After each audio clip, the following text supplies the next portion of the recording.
என்ன சைடுல ஒதுக்குறான்? குரங்கு மாதிரி கடைக்கிட்டு போய் வெளியில தும்பானோ?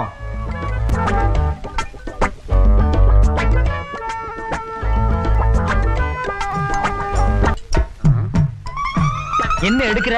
வேட்டியை கொஞ்சம் லூஸ் பண்ணிக்கிறேன். அவத்தே வச்சிடுறா. அப்படின்னு அதை முதல்ல செஞ்சுக்கணும்.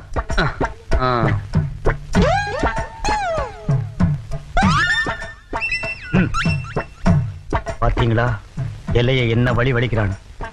நம்ம இருக்கிறமேன்னு இலைய விட்டுட்டு போறோம், இல்லைன்னா அதையும் தின்றுப்போம்.